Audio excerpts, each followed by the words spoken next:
दोस्तों नमस्कार। आज फिर एक छोटी कहानी के साथ, कहानी छोटी लेकिन सीख बड़ी। एक राज्य में एक राजा शासन करता था और वह थोड़ा आध्यात्मिक व्यक्ति था। उसे चाहत थी कि वह ईश्वर के बारे में जाने, कि वह कहाँ रहता है, क्या काम करता है और वो क्या क्या देखता है, लेकिन कोई उसका जवाब नहीं दे पा रहा था। तब उसे अपने मंत्रियों से, अपने दरबारियों से पता चला कि फला गांव में एक ब्राह्मण रहता है जो वहाँ के लोग उसे बहुत मानते हैं कि वह बहुत विद्वान है। तब राजा उस ब्राह्मण को अपने यहाँ बुलाता है, उसकी खूब सत्कार की जाती है। उस ब्राह्मण विद्वान से वहाँ पूजा पाठ कराए जाते हैं, सब कुछ ब्राह्मण वो विद्वान वहाँ कर देता है। अंत में जब ब्राह्मण विदा हो रहे होते हैं तब राजा उनसे सवाल करता है कि हे महात्मन, मुझे कुछ प्रश्नों के जवाब चाहिए और मैं उन प्रश्नों के जवाब ढूंढ रहा हूँ, क्या आप वह जवाब दे सकते हैं? तब यह ब्राह्मण बोलता है कि राजन कहिए, मैं आपकी क्या मदद कर सकता हूँ। तब राजा कहता है कि मुझे यह जानना है कि भगवान कहाँ है, भगवान किधर देखता है और भगवान का काम क्या है, और मुझे इस सवाल का जवाब कोई नहीं दे पा रहा है। ब्राह्मण थोड़ा असमंजस में पड़ता है, क्योंकि ये जो ब्राह्मण रहता है यह शास्त्रों को पढ़कर पूजा पाठ कराने का काम किया करता है। इसे स्वयं का कोई ज्ञान होता नहीं है, ब्रह्मत्व का ज्ञान इसे हुआ नहीं रहता है। यह पूजा पाठ का काम करके अपनी आजीविका चला रहा होता है, लेकिन वह पशुपेश में पड़ता है। तो वह 1 महीने की मोहलत मांगता है कि हे राजन, मुझे 1 महीने का समय दीजिए, मैं आपको 1 महीने बाद इस प्रश्नों के उत्तर दूंगा। तब राजन कहते हैं ठीक है महात्मन, आप जैसा कहें। और वहाँ से वह ब्राह्मण विदा होता है, वापस आता है अपने घर। 15-20 दिन गुजर जाते हैं, लेकिन उसे कोई जवाब मिला नहीं रहता है। किताबें तो उसने बहुत पढ़ी, शास्त्र उसने बहुत पढ़े, लेकिन कहीं इन प्रश्नों का जवाब लिखा गया नहीं है। यह तो अपने अनुभव की बात होती है। और वह धीरे धीरे जैसे जैसे 1 महीने का समय बीतने लगा, वह उदास रहने लगा, वह दुखी दिखने लगा, जिसे उसके पुत्र ने भापा कि पिताश्री जो हैं वह उदास दिख रहे हैं, कारण क्या है। और वह अपने पिताजी से उस उदासी का कारण पूछता है। तब यह ब्राह्मण विद्वान अपने बेटे को ये सारे घटना का वर्णन करता है और कहता है कि अब कुछ ही दिन बच गए हैं, कुछ दिन बाद मुझे राजा जी को भी जवाब देना है। तब यह जो पुत्र रहता है यह बहुत होशियार रहता है। यह शास्त्रों के अध्ययन के साथ यह स्वयं का भी अध्ययन, ध्यान, इन सब चीज़ों में डूबा रहता है। तभी अपने पिताश्री से कहता है कि पिताजी आप चिंता न करें, मैं आपके साथ चलूँगा और आपसे जो प्रश्न पूछे गए हैं उसके जवाब मैं दूंगा। तब ब्राह्मण बोलता है ठीक है। फिर नियत तिथि को ब्राह्मण और उसका बेटा दोनों राजा के दरबार में पहुंचते हैं। वहां पर ब्राह्मण विद्वान का अवभगत की जाती है, उन्हें बुलाया जाता है अंदर, साथ में उनका बेटा भी होता है। तब राजा कहते हैं कि हे महात्मन, क्या आपको मेरे सवालों का जवाब मिल गया? क्या आप मुझे आज ये जवाब दे पाएंगे? तब ब्राह्मण विद्वान कहता है कि नहीं राजन, मुझे तो नहीं मिला, लेकिन आपके इन तीनों प्रश्नों का जवाब मेरा यह पुत्र देगा, जो मुझसे भी शास्त्रों में, मुझसे भी बाकी चीज़ों में बहुत आगे है और अपना पूरा जीवन इसके लिए इसने समर्पित किया है। तब राजा की आंखों में नई चमक आती है और वह उसके पुत्र से भी वही सवाल करता है कि क्या आप इसका जवाब दे पाएंगे?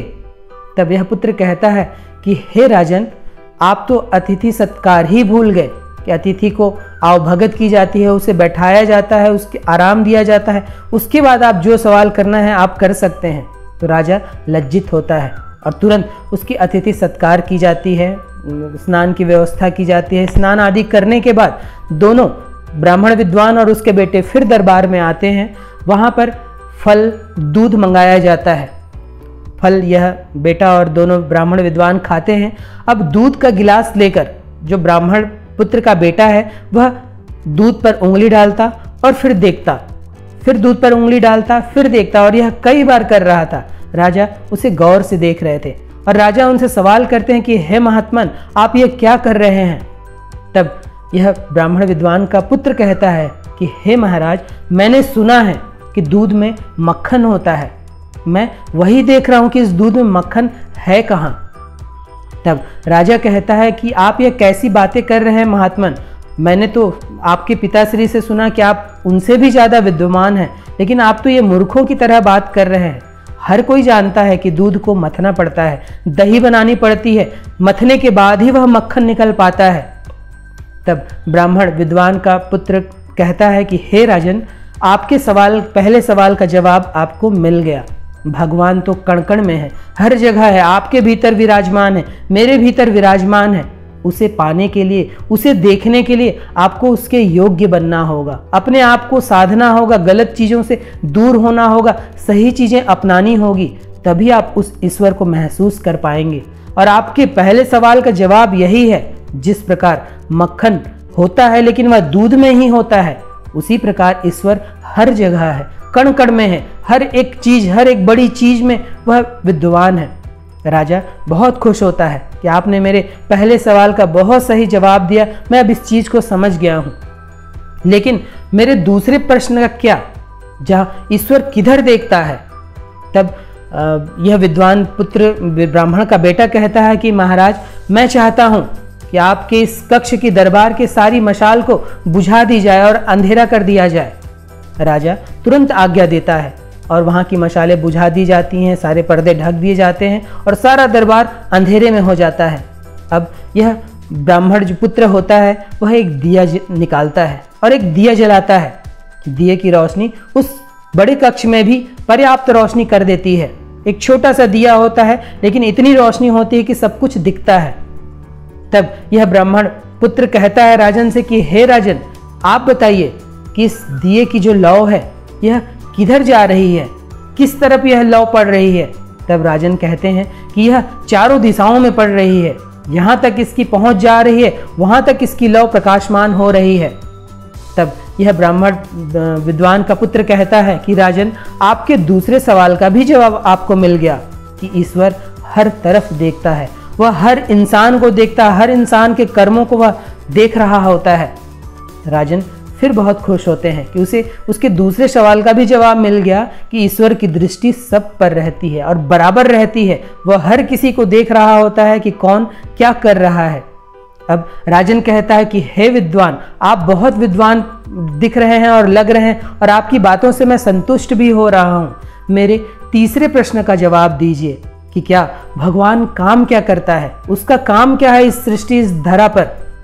तब यह विद्वान पुत्र बोलता है कि हे राजन, आप यह प्रश्न एक राजा की हैसियत से पूछ रहे हैं या एक शिष्य की हैसियत से, वह बताइए, उसके बाद मैं आपके इस सवाल का जवाब दूंगा।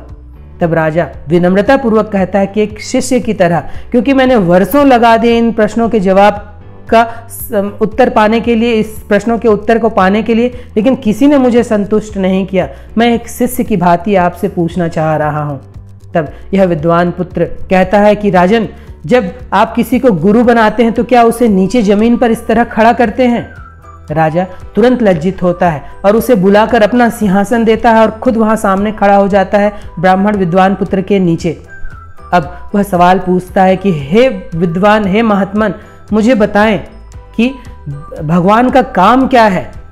तब विद्वान पुत्र कहता है कि हे राजन, आप देख ही रहे हैं, भगवान एक राजा को रंक बना सकता है और एक रंग को राजा बना सकता है। भगवान का यही काम है। जैसा जिसका कर्म, जैसे जिसके विचार, उसके अनुरूप वह आपको फल देता है। राजा बहुत संतुष्ट होता है। उसके वर्षों के 3 प्रश्न जिसके जवाब वह ढूंढ रहा होता है वह उसे मिल जाता है। दोस्तों, क्या भगवान की परिभाषा हम सही रूप से जानते हैं? क्या हमें मालूम है कि भगवान कहाँ है? हम जरूर मंदिर चले जाते हैं, मस्जिद चले जाते हैं, गिरजेघर चले जाते हैं, गुरुद्वारे में मत्था टेक आते हैं, लेकिन क्या उस भगवान को हम सचमुच में महसूस कर पाते हैं? यह कहानी हमें सिखाती है कि भगवान कण कण में है। जब आप किसी की बुराई करते हैं, क्या आप उसमें विराजमान भगवान की बुराई नहीं कर रहे हैं? जब आप किसी की चुगली करते हैं, किसी का बुरा दिखाते हैं, किसी चीज़ को घृणा से देखते हैं, क्या आप उस भगवान को अपमानित नहीं कर रहे हैं? क्या भगवान हर जगह नहीं है? भगवान की परिभाषा क्या है? क्या वो किसी स्वर्गलोक में बैठे हैं या किसी कैलाश में बैठे हैं या कोई उनके लिए विशेष स्थान है? हम तो वर्षों से कहते आ रहे हैं कि कण कण में भगवान है, हर एक चीज़ में ईश्वर विद्यमान है। तब हम कैसे भूल जाते हैं? ईश्वर हर जगह है, हर एक एनर्जी, इलेक्ट्रॉन, प्रोटॉन और न्यूट्रॉन, अगर हम किसी निर्जीव चीज़ और सजीव चीज़ की भी अंतिम में पहुँचें तो वहाँ एक कोशिका मिलती है, और हर एक कोशिका में, वह जीवित हो वह निर्जीव है, आपको 3 चीज़ें मिलेंगी, इलेक्ट्रॉन, प्रोटॉन और न्यूट्रॉन। और इसे आधुनिक दर्शन शास्त्रियों ने कहा है कि यही इलेक्ट्रॉन, प्रोटॉन और न्यूट्रॉन ब्रह्मा, विष्णु और महेश है, जो कण कण में विद्यमान है। कण कण यानी क्या? हर एक छोटे एटम में, हर एक छोटे मॉलिक्यूल्स में यह इलेक्ट्रॉन, प्रोटॉन और न्यूट्रॉन विद्यमान है, और यही ब्रह्मा, विष्णु और महेश है। फिर कुछ वर्ष पूर्व ईश्वर की खोज हुई, जहाँ पर हमें और छोटा कण, इलेक्ट्रॉन, प्रोटॉन और न्यूट्रॉन से भी और छोटा कण मिला, जिसे क्वांटा नाम दिया गया। और यह क्वांटा और कुछ भी नहीं, हमारा ब्रह्म है, जिससे सब कुछ निकला है, जिससे सृष्टि का निर्माण हुआ, जिससे हर एक चीज का निर्माण हुआ है। और यह क्वांटा हर एक जगह पे है। सामने आपके दीवार है, आपको क्या वह दीवार हिलती हुई महसूस होती है? नहीं। लेकिन जब आप उस दीवार के भीतर भीतर भीतर भीतर और भीतर जाएंगे, इलेक्ट्रॉन, प्रोटॉन और न्यूट्रॉन के भी परे जाएंगे, तो वहाँ एक थिरकन है, वह थिरकन ही क्वांटा है। जब आप किसी सजीव जीव के भी अंतिम में पहुंचेंगे, वहाँ भी यह क्वांटा है, और यही ब्रह्म है, यही ईश्वर है, जो कण कण में विद्यमान है। तब ईश्वर हर जगह है। ईश्वर की यही परिभाषा, और आपको ईश्वर मिल गए। कण कण में ईश्वर है। ईश्वर को ढूंढने की जरूरत नहीं है, आप उस लायक बनिए, उस योग्य बनिए, अपने आप को शुद्ध करिए कि आप उस ईश्वर को महसूस कर सकें। फिर दूसरा कि ईश्वर किधर देखता है। ईश्वर एक माता और पिता के लिए हर एक संतान बराबर है, वह हर किसी पर दृष्टि रखते हैं। मान लीजिए किसी माता पिता के 10 संतानें हैं, वह 10 संतान को बराबर रूप से देखते हैं, और हम सब, हमारी आत्मा उस परमात्मा का ही अंश है, हम उसे परम पिता कहते हैं। क्या वह हमसे भेदभाव करेगा? उसकी रोशनी तो हम सब पर बराबर पड़ेगी, और भगवान की दृष्टि हम सब पर है। हम क्या कर रहे हैं, मुख से क्या बोल रहे हैं, वह कोई मायने नहीं रखता। आप कैसे हो, आप क्या कर रहे हो, आपके भीतर क्या चल रहा है, वह सब देख रहा होता है। उसकी रोशनी से हम नहा रहे होते हैं, वह हमें कण कण से, हमारे एक छोटे छोटे चीज से हमें जानता है। तीसरा सवाल कि भगवान का काम क्या है। अब आपने जीवन में जैसे विचार रखे, जैसे कर्म किया, उसी का प्रतिफल आपको मिलता है। आप जैसे रहते हैं, जैसे सोचते हैं, उसी अनुरूप भगवान फल देता है, क्योंकि भगवान को एक ही चीज आता है। आपने पौराणिक कहानियां सुनी होगी, जहां पर कोई देवता, कोई मनुष्य, कोई राक्षस कठिन तपस्या करते थे और वरदान मांगते थे, और भगवान प्रकट होते थे और एक ही चीज कहते थे, तथास्तु। यानी आपका विचार जैसा होगा, आपके कर्म जैसे होंगे, भगवान केवल तथास्तु कहेंगे, यानी उसी के अनुरूप आपको फल मिलेगा।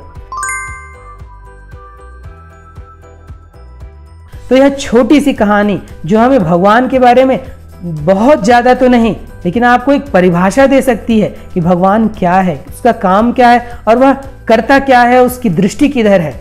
छोटी सी कहानी जिससे हमने यह भी सीखा कि ज्ञान असीमित है, ज्ञान के परे भी बहुत कुछ है। शास्त्रों से ही सब कुछ हम नहीं जान सकते। शास्त्र किसी ने जाना, किसी ने माना, उसने वह चीज़ लिख दिया, वही सत्य नहीं है, उसके परे भी कुछ है। जैसे ब्राह्मण विद्वान तो बहुत कुछ जानते थे, लेकिन उनके पुत्र ने उनसे भी आगे जाकर स्वाध्ययन किया, अपना अध्ययन किया, आत्मा का अध्ययन किया, तभी वे जवाब दे पाए कि ईश्वर है क्या, उसके काम क्या है। तो यह छोटी कहानी हमें बहुत कुछ सिखा जाती है। हमें जीवन में भी इस तरह का फलसफा अपनाना होगा। ईश्वर के लिए लड़ना झगड़ना नहीं है, ईश्वर के लिए मार काट नहीं करनी है, अपने अपने धर्म, अपने अपने समुदाय को ऊंचा नहीं बताना है। धर्म धारण करने चीज है। जो धर्म मुझे अच्छा बनाता है, एक इंसान बनाता है, इतना अच्छा इंसान कि वह देवता तुल्य भी कहलाने हो जाए, धर्म उसके लिए है। धर्म हमें जीना सिखाता है, न कि लड़ना।